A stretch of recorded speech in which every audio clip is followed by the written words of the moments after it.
You want to make some changes in your life and you don't know where to begin or how to begin. Today, I am joined by a phenomenal peak performance, high performance coach, Trevor Mcgregor.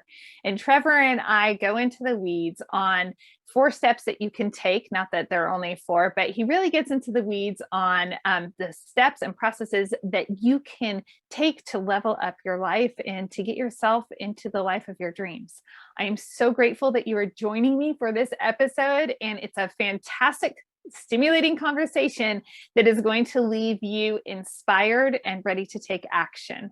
Remember, if you haven't already subscribed to the podcast or the YouTube channel, please make sure you do that. It is an absolute 100% free way for you to support the podcast and to help it reach other people. All right, let's get into it.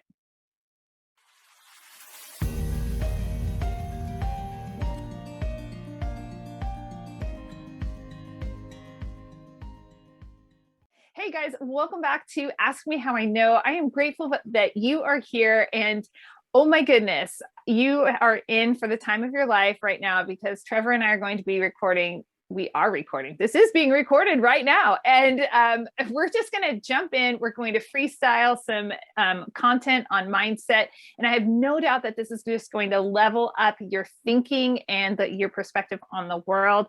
But you know, you should probably get to know Trevor a little bit. So Trevor, welcome to Ask Me How I Know. And you want to give a little intro to the audience?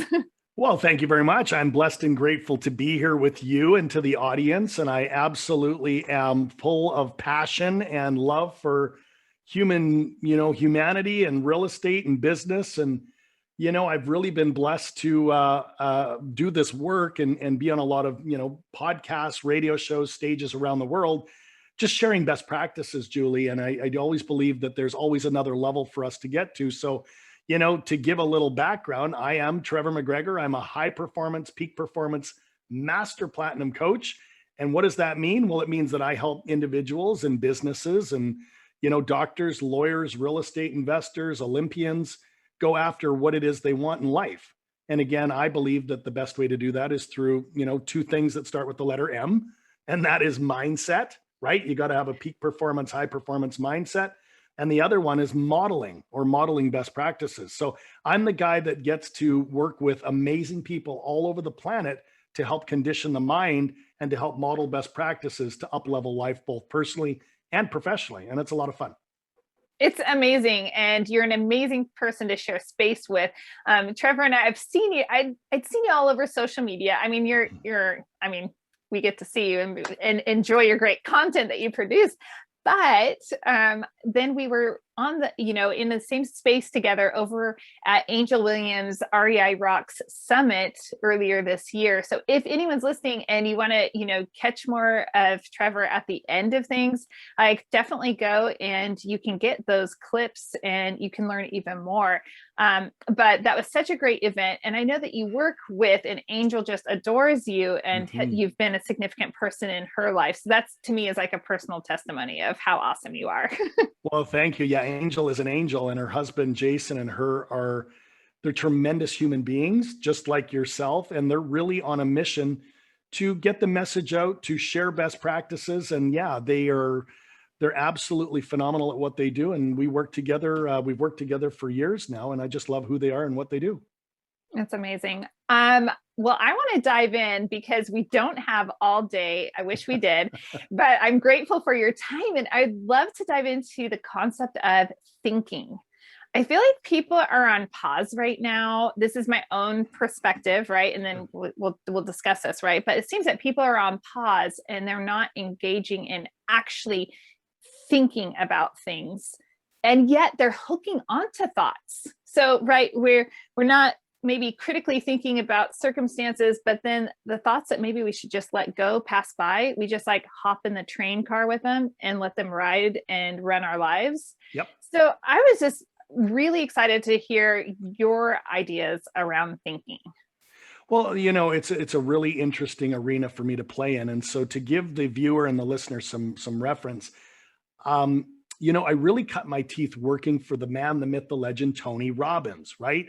And if anyone is listening to this show and loves personal growth or personal development, you know who Tony Robbins is. He's an amazing man. And literally, I got to work for him for half a decade, and it actually became one of his top coaches on the planet. And so, what was great about working for Tony is I really caught that real interest in understanding, why do people think and behave the way they do? Or why do people want to change and they start out, but then they hit that wall and stop? Or why do people literally suffer in their circumstances, maybe in their career, in their finances, in their relationships, in their health, in their fulfillment, when, we live in one of the greatest countries on the planet, and we've all been given a unique opportunity to do with our life whatever we choose. So it all boils down to this: that 3-pound mass between your ears called your brain, right? And the brain really also works with what we call the mind. So some people say that the mind is the brain and the brain is the mind. I separate the two. The brain is what houses all of the, electrical and chemical neurological charges that are firing off anytime we have a thought. But the mind is something that we can condition to really see things, hear things, feel things, taste and touch things.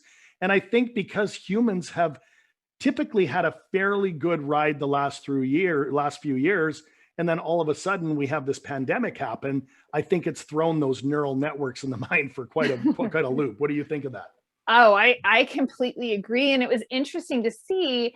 And I think this is what really sparked, because this concept of thinking and thoughts and mind and brain, that's been something that really was brought to the surface for me during the pandemic, in the sense of I was thriving and I was enjoying life, not just by nature of my geography, but I noticed that I was thinking in a different way than a lot of people were thinking and viewing, and that had a significant impact on me. And it made me realize, like, I really want everyone to experience this type of freedom where you're not controlled by thoughts that are going to bog you down. That's right. And that's, I think, where, after doing close to 30,000 coaching sessions, that's an actual statistic now, 30,000 coaching sessions with men and women and business owners and, real estate investors all over this planet. I mean, I don't just coach people in Canada, where I'm from, and the US, where the majority of my clients are from, Julie, but I've got clients in the UK, in Italy, in Hong Kong, as far away as Australia. And I find that it's almost universal, when it comes to, how this brain works, because to set you up and the listener for success, science has discovered that we have between 60 to 80,000 thoughts a day. Now get your head around that: 60 to 80,000 thoughts a day. Now, some of them are conscious, some of them are subconscious, and we're always thinking, what's the weather like today? What am I going to wear today? I'm hungry. Are my kids going to be safe? What time's my meeting? And so all of these things stack up throughout the day. And as we take a look at the 60 to 80,000 thoughts you or I will have today, I'll tell you roughly that 80 to 90% are the same thoughts you had yesterday, and the same thoughts you had the day before, and the day before, and the day before, because the human brain has more references to the familiar past than it does to stepping into the present and creating the vision of the future. Wow. So right out of the gate, and I'll let you respond to this, most people all over the planet, men, women, children, again, are sometimes more anchored to what is familiar, in their recent past or many years ago, or some trauma, rather than fast forwarding today and saying, you know what, today is a gift, today is the present, and from today I can create the tomorrow, but not if we're living in the past. And that's why Tony Robbins has this great quote. He says, the fact that, the past is familiar to you if you live there, but if you step out of the past and into the present, you get to create that future. There's so much to that, and that familiarity. I mean, it makes sense, like, when I think about, humanity, how easy we have life now, the conveniences that we have, and we don't have to constantly be on our guard protecting ourselves against imminent danger of a mountain lion or a flood. Or we do have disasters, we do have difficult things that come our way, but they're not as eminent as, like, say, even 200 years ago. And so in this ease, do you think it's just become easier to just set the rhythm and almost set it and forget it, and just live in the past, instead of what would take somebody into the future, into the present? How do they Well, get there? well, that's a great question. And thank you for asking, because what I do in my coaching practice is I have people work with me and we take what we call an inventory of the different categories of where you're showing up. So if I said to you, on a scale of 1 to 100, how are you showing up in your body and your health? On a scale of 1 to 100, how are you showing up as a mother? On a scale of 1 to 100, how are you showing up as a wife? Or how are you showing up as a business person? Or how are you showing up in tithing or giving to the community or the church? Everybody has a unique opportunity to take this inventory in their life. And again, whatever the number is, don't make it good or bad, right or wrong, because Julie, it's really the awareness. If you're at a 40 out of 100, it's not good or bad, right or wrong, but what would it take for you to want to leave 40% to get to 50 or 60 or 80 or 90, right? Because it all boils down to just four things if we want to shift out of the past into the present to create the future. And those four things I'm happy to share. And believe it or not, they all start with the letter S, as in superhero. So are you ready to get into those? Yes. Yeah. Are you kidding me? Do you see? I'm gripped. I'm like, give us the four. Come on. Yeah, well, it starts off with the first S, and that is your state management, right? And your state really does refer to your focus, because Tony says that where focus goes, energy flows. And it's true. You've heard it 1,000 times. So if people are focused in America today on things like, I don't want to be broke, or I don't want to be fat, or I don't want to be lonely, all the brain hears is broke, fat, and lonely, and it becomes part of our conditioning. And it's almost like a thermostat that keeps us broke, fat, and lonely, versus focusing on the polar opposite, which might be, hey, I want to be abundant. I want to be fit and healthy, and I want to have great relationships, because now the brain hears abundant, fit, healthy, and great relationships. And consciously and subconsciously, the brain is like Google. It will go out there and look for whatever the thought or the programming is. So my question to you and the listener is, let's check in on your state, which is your focus on a scale of 1 to 100. Have you been focusing on what you don't want? Or is it time to really, focus on what you do want? And if you score yourself, we always say that what gets measured gets managed. What do you think of the first S? Oh, absolutely. One, I was a classroom teacher. It was always about measurement. And in businesses, it's about measurement. If you're not measuring something, it really isn't important to you, because we are constantly measuring ourselves, the people around us, the world, the community. I mean, we're constantly giving this measurement system to the things that we view and deem important. I was thinking, as you're talking about, these thoughts, it's like, well, if I'm a 40%, that's not good or bad. Or, if I'm focusing on, am I fat? Am I this versus am I abundant or am I broke? Right. And the subconscious, this was part of my research last year, was understanding the power of the subconscious mind to understand it doesn't have good or bad, right or wrong. It just hears those words. And so that just, you're just reaffirming some of my learning from last year with this first S of, be what you want to be, think what you want to be. Or even go further than that, because you're absolutely spot on. And I love that you bring that up, because what you focus on, you feel, right? So if you focus on being the ideal weight, or you focus on adding value and making money, or you focus on it, and you can create a vision board, you create a mind movie, you can meditate on this stuff, you can journal on it, whatever it takes to get that beautiful brain of yours lit up, and start dreaming again, start believing again, have faith that, God didn't put us here to suffer.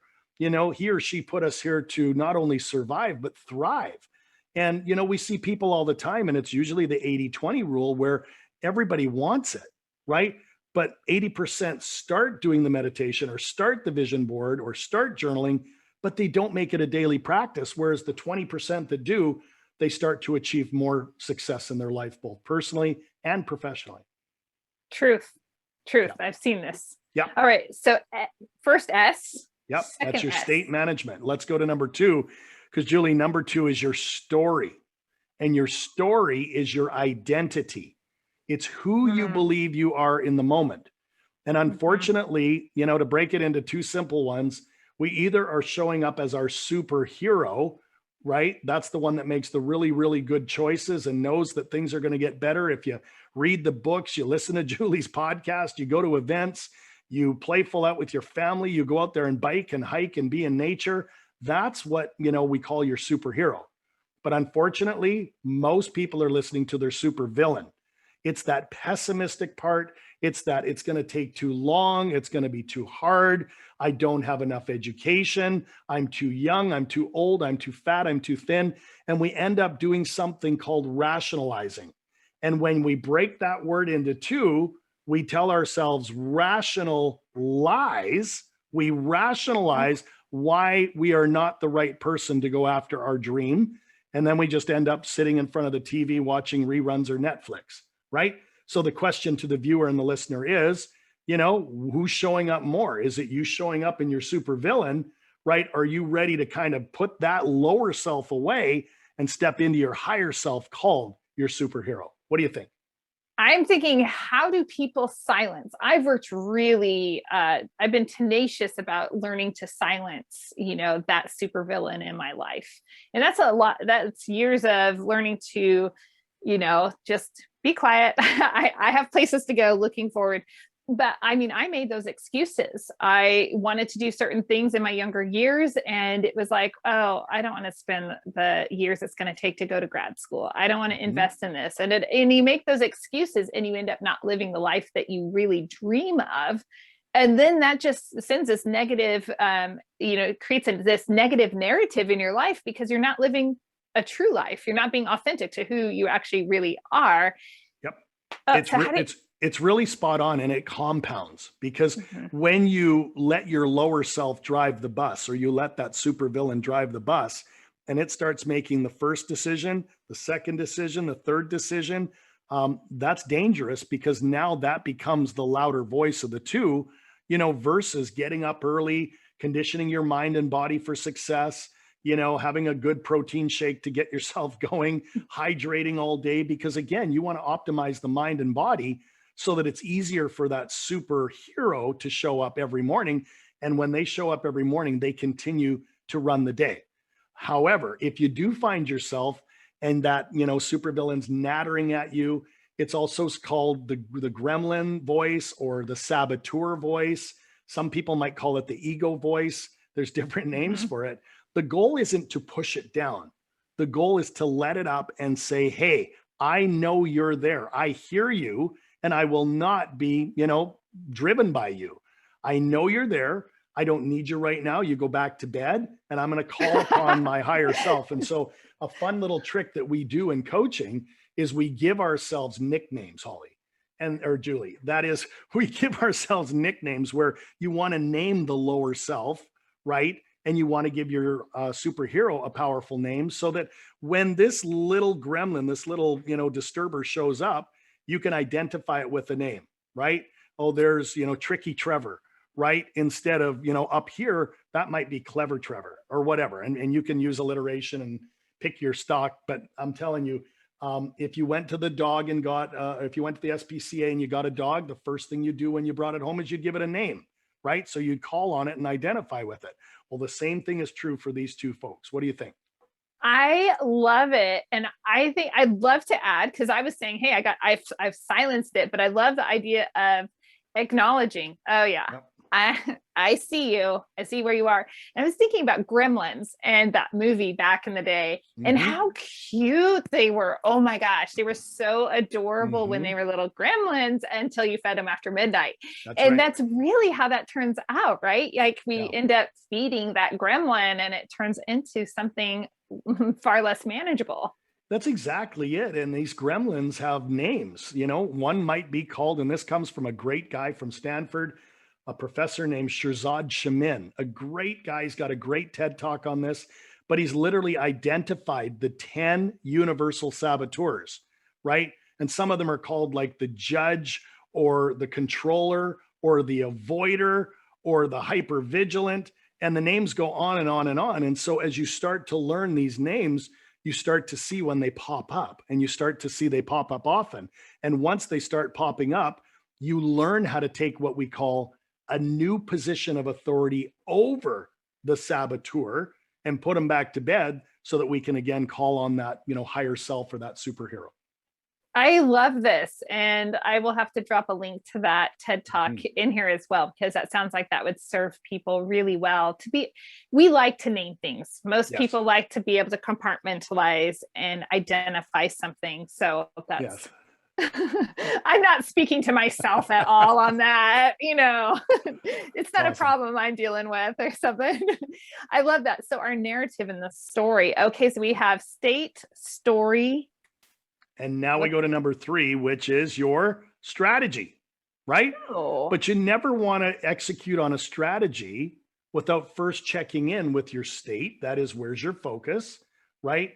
And your story, which is your identity. Because if your state and your story are lower vibration, or you're thinking that you can't or you won't or it's too hard, it's really hard to execute on a strategy to get you to, really optimize and maximize anything. So you're either in a moving away from modality and state, or a moving towards. You're either being your supervillain in your story, or you're choosing the superhero. wait. Because So, when there's no neutral. You're saying we can't be neutral. there You're could be a doing neutral, but okay. as a high performance coach, imagine me coaching an Olympian, and I've worked with gold medal winning Olympians where, it's not just their ability to perform their sport, it's their focus and their identity that is going to own the gold on the podium, or it's their identity that says, I'm going to do whatever it takes to beat my competition, or it's their identity that gets them up at 3 a.m. to start training, not their alarm clock. So there's a subtle difference, right? In high Mm. performance, peak performance, whether it's sports, business, parenting, mountain biking, climbing the top of Mount Everest. A lot of it really, really does come from your state and your story, your focus and your identity. Does that make sense? It makes complete sense. You No, bet. I'm tracking with that. I have this thing where I always tell people like you static or dynamic. You're That's either, it. stretching and growing, or you're snapping. Like That's it. you can't just stay in one spot. Things are always taking place. Even, I mean, like on a vibration level, an That's energy right. level, we're constantly moving. It's not like, okay, our bodies are still in no, there's always a vibration. Yeah, it starts with intention, then vibration, because once we intend something and we vibrate with it, we create a frequency. And we can get into more on that later. But let's go to step 3, because, Yes. like I said, step 3 or stage 3 is really what we call your strategy. And your strategy is really, what are you using to take you from where you are to where you want to be? Some might call it, a roadmap, or a recipe, or a blueprint, or a GPS, but it's a lot faster to really have a plan to get started. You might not need to have the whole map, but for people that get into the right state and story and start executing on a strategy, it's like that old Jack Canfield, thing that he talked about in The Secret, where if you were driving from, LA to New York at night, all you'd have is a vehicle that shines the headlights, 50, 60 feet down the highway or the interstate. And as you get closer, the headlights are going to shine another 50, 60 feet, and you just keep going and going, and you can eventually make it to New York. Well, that's the same thing with a strategy.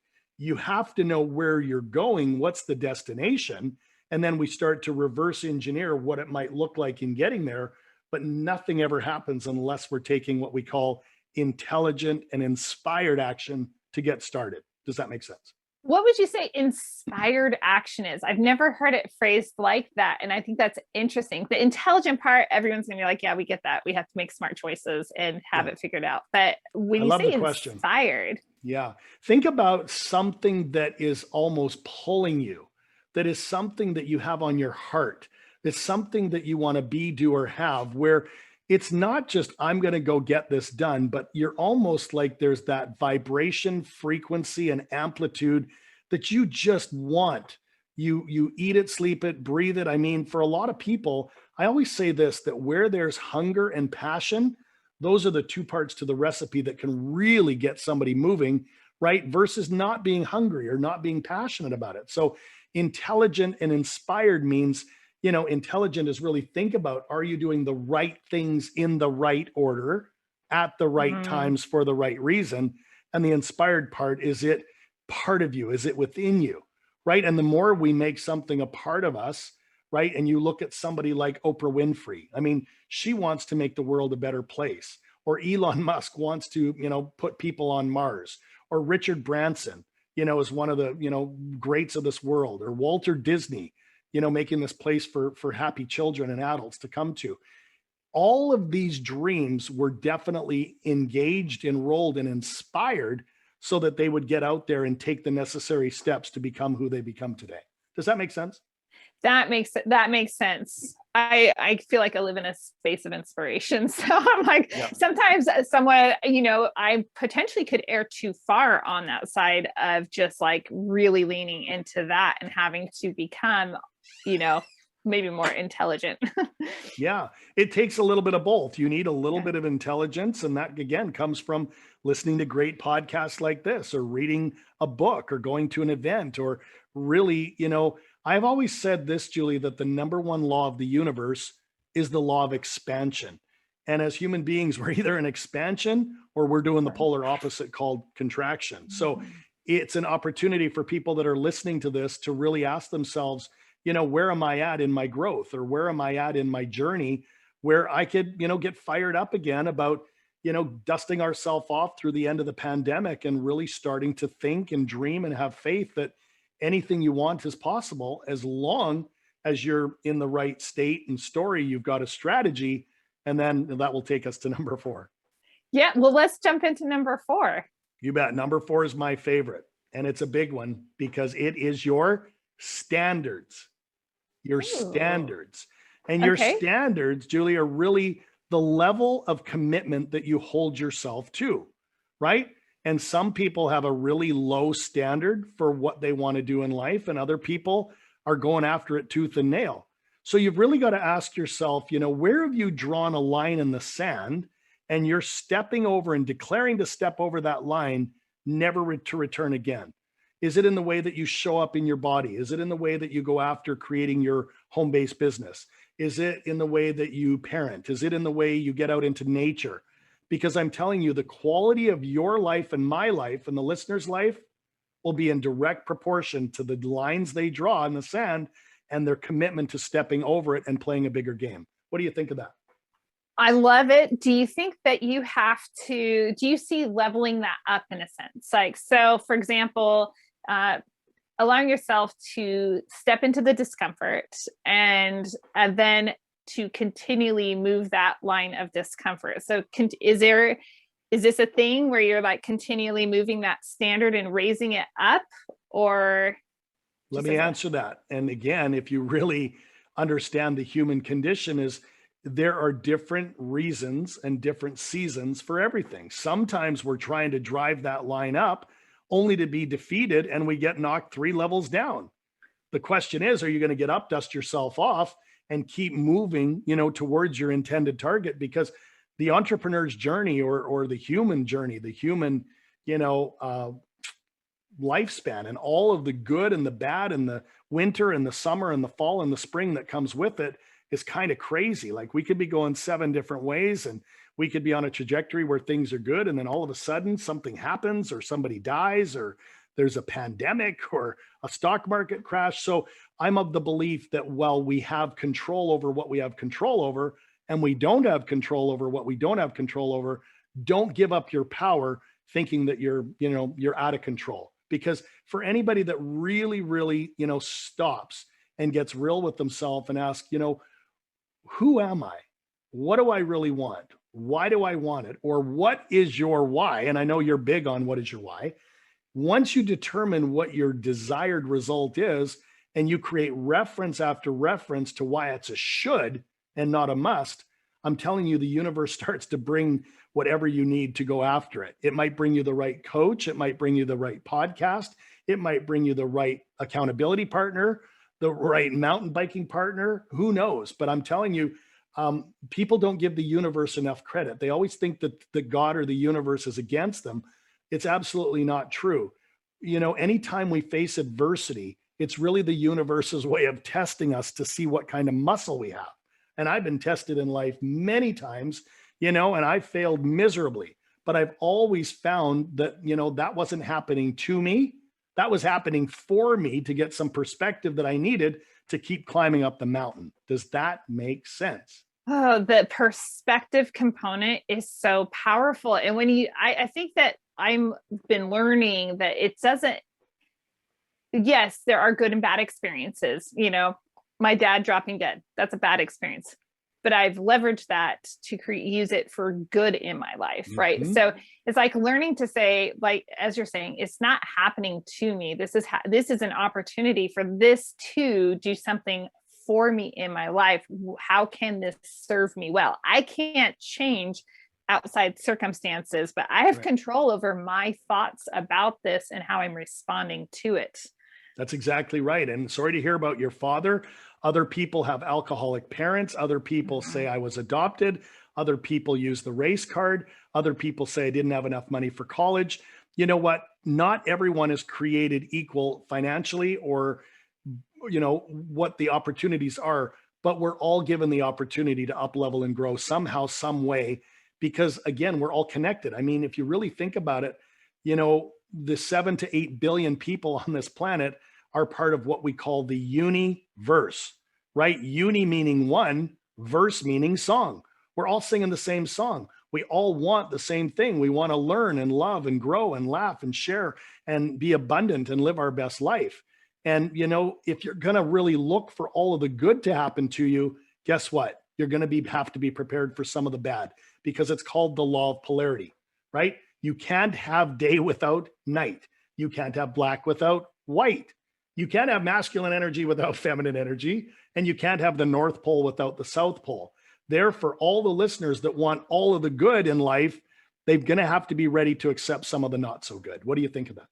I think the not so good is, while it's not so good, it's such a great opportunity. Yeah. And you deal with the cards, you receive the cards. I've really been learning a lot about acceptance. And yes, when you have and live in a state of acceptance and just simply say, this just is. That's right. There's so much freedom in that. What do you think about that? Well, I love it. And I think that you're very wise for sharing that, because again, we always say nothing has meaning until we assign it a meaning, right? Nothing has meaning. That's why, I really say to my clients, I really say to the people that I support, when stuff happens, are you reacting to the trigger or the stimulus, or are you choosing to respond, right? And again, most Americans are reacting. The kids spill the milk, they yell at the kid. Somebody cuts them off in traffic, they flip them the finger. We are become very, very, very reactive, rather than choosing to delay that response for just a second, to say, you know what, I may not like what just happened, but it's not the end of the world, right? We're making mountains out of molehills here. And I'm telling you, at the end of the day, the invitation from me to you and the listener is really ask yourself, to use this phrase. And this phrase comes from Tony's coach, Jim Rohn, where when something didn't go to his liking, instead of reacting to it, he said this phrase. He said, "Isn't that interesting?" Yes. And it delayed him just enough. It delayed his brain from being triggered to then choosing, where do I go from here? Or what could I do to support this outcome? And I've been using that for years and years now. And I don't get too high or too low anymore, because I'm always saying, well, isn't that interesting? Why did that come up today? Or why did that person do that? Or how can I support her or him in choosing a better opportunity next time, or whatever it is? And the quality of your questions will determine the quality of your experience here on earth as well. What do you think of that? That's huge. That's huge. What questions are you asking yourself? Yeah. That's and others. And most people are asking a shitty question, so they get a shitty answer. So the invitation again is to be thoughtful, and, to remember that, and maybe I'll share this. My wife, Lisa, is an absolute dynamo. She's an amazing human being. And she recently wrote a children's book called A New Alphabet for Humanity, right? And instead of writing a book where A is for apple, B is for boy, C is for cat, D is for dog, she rewrote this beautiful, beautiful book. And she rewrote all the letters of the alphabet with these unbelievable children's illustrations, where A is for abundance, and B is for bravery, and C is for compassion, and D is for diversity, and E is for empathy. And it goes all the way to Z or Z. And it's just a reminder to children, parents, grandparents, teachers, anybody really, that, abundance, bravery, compassion, diversity, empathy, all that stuff is available, but it's only available if you own your 4 S's. You got to choose your state, your story, your strategy, and your standards. and then decide to yourself, how do I really want to show up differently today? Or how do I choose to show up differently today than maybe I have been showing up? Because the past is exactly that. It's the past. The invitation is to become more familiar with the present and create a vision of the future from those four S's than maybe you ever have before. Oh my gosh, I'm still just tripping out on Lisa's book. I didn't know Yeah. this. I don't know how I missed this, but if I were Yeah. still in the classroom, oh my gosh. Here it is. And if anyone is, you can put this in the show notes. It's absolutely Definitely. amazing. It is a bestseller. It is an impact project. And for every book we sell, we plant a tree. So we've planted tens of thousands of trees in California, Oregon, Washington, British Columbia, even as far away as Africa. And I'm telling you, grandparents, parents, teachers, Montessori's, principals are going crazy over this because they believe this is exactly what kids need to stay off of the iPad and the iPod and the television. Let's get them learning these words early. So for anyone that wants a copy, they can just simply go to www.alphabetforhumanity.com, alphabetforhumanity.com, and there's some other items there. But yeah, we're on a mission to get this book into as many people's hands as we can. I love it. When I was a elementary school teacher, I brought in all sorts of books on mindset. And here's the thing. I want every listener to hear this. Yeah, I used my classroom as it was always a mindset platform also. And like, if we can just shift some thinking right now, like you can be so much further along than the adults in your life. It took me, 40 years to figure so many things out. You can figure it out at 7, 8 years old. This would be amazing. Yeah. It's crazy to hear what some of the kids are doing, to really take the book and then start, choosing a letter of the day and, doing something kind, or doing something thankful or doing something that's Zen. It's a beautiful, beautiful book. And we got one of the best children's illustrators in the world to work on this project. And I'm telling you, not only has it been impactful, but we get letters and emails and obviously Facebook and Instagram comments daily saying that this book is absolutely profound at a time where the world needs a book like this. So I'm very proud of Lisa, and I'm thanking you for letting us have a shout out, but it is spectacular. And I'd be happy to send you a copy or two. Oh my gosh, if it's signed by Lisa, yes, please. Okay. You bet. We'll get that handled. I promise you. And here's the thing that I noticed behind me, I have a green screen up, but I have, some books down there, and I have kids books and over on my website. So go check out julieholly.com and scroll down to the book list. And there's like what I call the best books reading list. And there's an entire section dedicated to children's books. Wow. Most adults don't understand the power of picture books, but actually those picture books are oftentimes written at a higher level, meaning if you're reading to your young child that's 5 or 6, usually those books are actually geared towards a 5th or 6th grader, like comprehension level or reading level. And so, and the most of the messages in these picture children's books, like the one that Lisa wrote, those are messages that we as adults need to receive, and we need to be constantly refreshed and reminded of. And it's such a quick way compared to our big grown-up books that are a couple hundred pages long. It's a quick way to give yourself a boost and maybe even read to a child in your life. And it's a double win.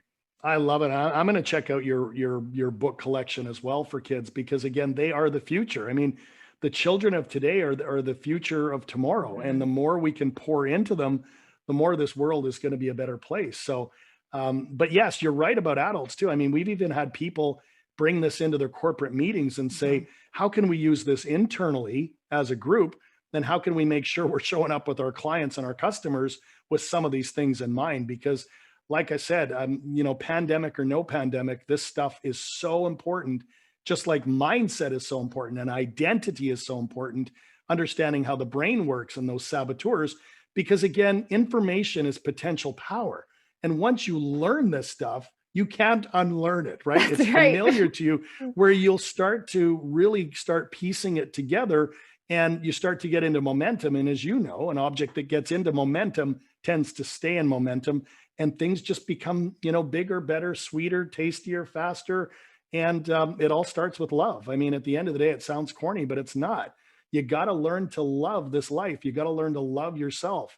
You got to learn to love the fact that you have podcasts like this and people like Julie feeding you just unbelievable information for which you can take and share and literally run with. But yeah, this is where I believe that, we're going to hit that tipping point the more we get these messages out there. I love that. I did not know that. And that just is like made my heart so very happy on so many levels. You bet. Trevor, you're amazing. And I am so grateful for your time. I know that you are busy impacting so many lives. So I am grateful for your time. I am wondering, people are listening to this and naturally they are blown away and resonating with you and just saying, oh my gosh, I didn't understand these things. I think I can grow and I want to, I'm ready to. How do they reach out to you? Well, thank you for the opportunity. I love who you are and what you do. You're just an absolutely beautiful human being inside and out. And I love the message that you offer for people that are passionate like you and I are on this work. The best way to really, find me is on my website, trevormcgregor.com. You'll find me, on various podcast interviews on YouTube. You'll find me on LinkedIn, Facebook, You'll find them all over the place. Yeah. But I think you probably know, and we've worked together before, like you said, with Angel. I'm pretty passionate about this stuff, and I've literally dedicated my life to helping more people. So if there's anyone out there that, wants to jump on a call and chat, or anyone that wants to find out more about how a coaching structure could support them, I'm all ears. I'm here to help humanity. Obviously, my wife is too. I encourage everyone to go out there and buy several books, some for yourself and some to give to others. Let's spread the message. But yeah, the best way to find the book again is alphabetforhumanity.com. And I will say always buy two, because I always think it's give one, give one, get one. Yep. And so just as soon as you get a good book, and I do this quite often, I just know if I have an inclination that a book's going to be good, just give me two, because I'm going to want to share it. I love that. That's brilliant. I love it. So just suck it up right at the initial onset purchase. Just buy two or more. That's awesome. It is amazing. Trevor, thank you again for your time and awesome audience. I hope that this has served you incredibly well. I know that everybody that I have on the show, I'm always being grown and stretched by the conversations that I'm grateful to be having. And so if this is something that you have listened to, please make sure that, and you're enjoying, please make sure you reach out to Trevor. You don't need to stay stuck. You're not stuck. You're in a position where you need to pivot or do something. Like, take the action, do the scary thing, step over the line, raise the bar, set the standard a little bit higher, because it's something that you can do, even if it's uncomfortable. Until next time, go find your freedom. Thanks so much for joining me for another episode of Ask Me How I Know. This episode was brought to you by 3 Keys Investments. They are dedicated to helping people like you, my awesome listeners, develop passive income and legacy wealth through multifamily investing. Feel free to check out their website, 3keysinvestments.com, to see if there's an offering that will help your portfolio grow and meet all of your needs. If you haven't already rated, reviewed, subscribed, liked, all of those bells and whistles, I would be absolutely honored if you would do that for Ask Me How I Know. Thanks again, and go make it a great day.